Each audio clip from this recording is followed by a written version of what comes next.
Bonjour Thomas, dans le cadre de notre journée sur l'amitié franco-allemande et plus particulièrement au niveau de la culture cinéma-télé allemande, aujourd'hui tu nous parles du réalisateur Wim Wenders. Exactement, s'il n'est pas le seul metteur en scène allemand célèbre, il y en a d'autres comme Fassbinder de la même époque ou Schlöndorff, Werner Herzog.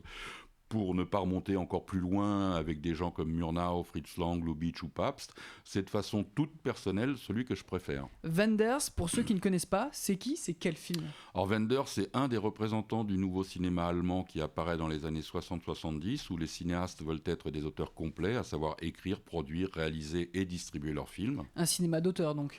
Oui, d'autant que Wenders est passé par la France dans les années 60, a fréquenté la Cinémathèque française et a même tenté d'entrer à l'IDEC. Mais ce sont aussi des adaptations de romans, comme Peter Handke par exemple, avec L'angoisse du gardien de but au moment du penalty, ou Patricia Highsmith avec L'ami américain. Ok, donc pourquoi aimes-tu Wenders en particulier? Alors, j'aime Wenders pour l'aspect road movie de ses films, de certains en tout cas.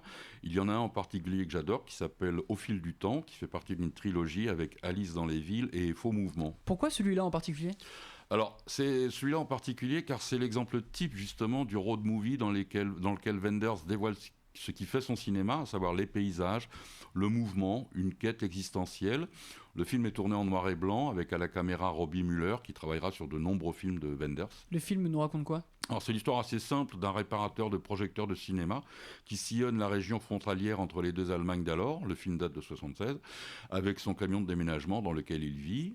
Il fait la rencontre d'un type qui vient de quitter sa femme. La suite, c'est leur périple, les rencontres qu'ils font, qui les poussent à vouloir changer de vie. On y retrouve Rüdiger Vogler, qui a déjà joué dans plusieurs des précédents Wenders. Il faut quand même rentrer dans ce genre de film. Effectivement, c'est un cinéma un peu exigeant quand on y est sensible. Par contre, on passe 175 minutes la tête ailleurs. Il y en a un autre également que j'adore, même s'il il n'est que produit par Wenders. C'est un film anglais de 79 intitulé Radio On. Là aussi, on a l'exemple type du road movie, une quête qui n'aboutit pas, des longs plans fixes, des paysages urbains et industriels qui défilent, des personnages silencieux, une ambiance onirique dans l'Angleterre pré-Thatcher. En plus, le film est agrémenté de morceaux de Bowie, Kraftwerk, Yann Dury, ce qui fait du bien aux oreilles. Wenders, c'est une très grosse filmographie finalement.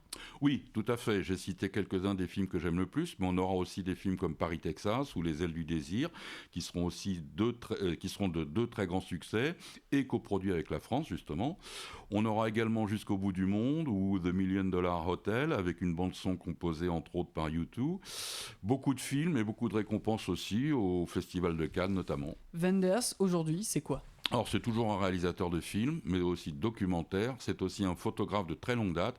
Et c'est enfin le patron de l'Académie européenne du film, qui depuis 1988 fait la promotion du cinéma européen.